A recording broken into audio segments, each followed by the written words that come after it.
Hello students, आज हम करेंगे क्लास सेकेंड की हिंदी बुक सारंगी का चैप्टर नंबर 17। चैप्टर का नाम है बरसात और मेंढक। देखिए इसमें क्या दिया हुआ है। सोमारू और कमली जंगल घूमने गए। ये लड़का है, इसका नाम सोमारू है। ये लड़की है, इसका नाम क्या है, कमली है। लौटते समय उन्हें जोर की भूख लगी। जब वो घूमने गए, जंगल से लौट रहे थे तो उन्हें बहुत भूख लग गई। उन्हें एक गाय दिखी। कमली ने गाय से कहा, जरा सा दूध दे दे तो भूख मिटे। फिर उस लड़की ने गाय से बोला, तुम मुझे ज़रा सा दूध दे दोगी तो भूख मिट जाए। गाय बोली, मेरे खाने को घास ही नहीं है, मुझे हरी हरी घास खिलाओ तो मैं दूध दूँ। वो बोली कि जब मुझे तुम घास खिलाओगी तो मैं तुम्हें दूध दे दूँगी। कमली और सोमारू चले घास लाने। फिर वो सोचा कि हम घास ले आते हैं, पर घास तो सूख कर पीली हो गई थी। घास ने कहा, तुम मुझे पानी दो तो मैं खाने लायक बनूं। फिर कहाँ जाएंगे बच्चे? पानी लाने। कमली और सोमारू चले पानी लाने, पर नदी तो सूखी हुई पड़ी थी। नदी ने कहा, बरसात हो तो मुझे पानी मिले। आगे देखिए क्या है। कमलू और सोमारू चले बादल लाने। फिर वो कहाँ चले? बादल लाने, पर बादल तो बिन बरसे टंगे थे। मतलब उनमें पानी तो था लेकिन वो बरस नहीं थे। बादल बोले, मेंढक टर बोले तो हम बरसें। आपने देखा है ना, बारिश के टाइम पे बारिश होने वाली होती है तो मेंढक बोलने लग जाते हैं। कमली और सोमारू चले मेंढक के पास। मेंढक बोले, हम बाहर निकलते हैं तो बच्चे हमें पत्थर मारते हैं। दोनों बोले, जो हुआ उसके लिए माफ़ करो, अब से तुम्हें कोई पत्थर नहीं मारेगा। मेंढक मान गए। आगे देखिए, मेंढक मान गए और करने लगे टर टर। सुनकर बादल आए, झूमकर बरसे, नदी में पानी बहने लगा। कमली और सोमारू नदी से पानी लाकर घास को दिया। घास हरी हो गई। दोनों घास लेकर गाय के पास गए।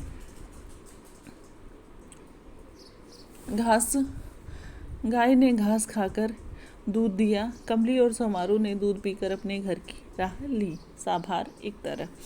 आगे देखिए क्या है। प्रश्न उत्तर कुछ दिए हैं बातचीत के लिए। आपको ये कहानी कैसी लगी? बहुत मनोरंजक लगी। मेंढक सोमारू और कमली की बातें क्यों मान गए? आप होते तो मान जाते। हाँ, क्योंकि उन्होंने विश्वास दिलाया था कि कोई उनको पत्थर नहीं मारेगा। कहानी के से लिए इन वाक्यों को पढ़िए। क्या आप अभी कभी किसी मित्र के साथ ऐसा कुछ किया है जिसमें उन्हें चोट लगी हो या बुरा लगा हो? क्या बोल रहा है? मेंढक बोला, हम बाहर निकलते हैं तो बच्चे हमें पत्थर मारते हैं।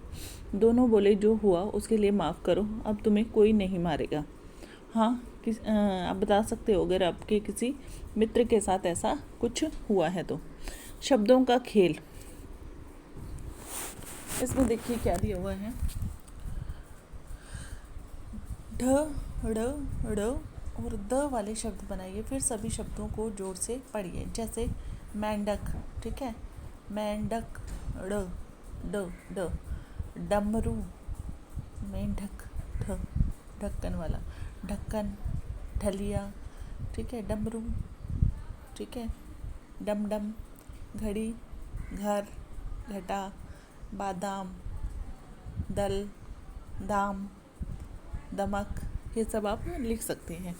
आगे देखिए चित्रकारी और लेखन। कमली और सोमारू ने घर जाकर क्या किया होगा? चित्र बनाकर और कहानी से बताइए। अपनी मम्मी के पास गए होंगे और उनको सारी बातें बताई होंगी। आगे देखिए आनंदमयी कविता। उठो उठो। पत्ती बोली, चिड़िया बोली, हुआ सवेरा, उठो उठो, छाई लाली आह निराली, मीठा अंधेरा, उठो उठो। एक पोयम दे रखी है, उठो उठो, ठीक है। आगे देखो, आलस त्यागो प्यारे जागो, आलस त्यागो प्यारे जागो, आंखें खोलो उठो उठो, देखो झांकी भारत माँ की, जय जय बोलो उठो उठो। तो ये हमें दे रखा है। सोहनलाल द्विवेदी ने कितनी अच्छी सी कविता लिखी है, ठीक है। तो इसी के साथ ये चैप्टर हुआ हमारा कंप्लीट। आगे हम करेंगे नेक्स्ट वीडियो में। तब तक के लिए थैंक यू।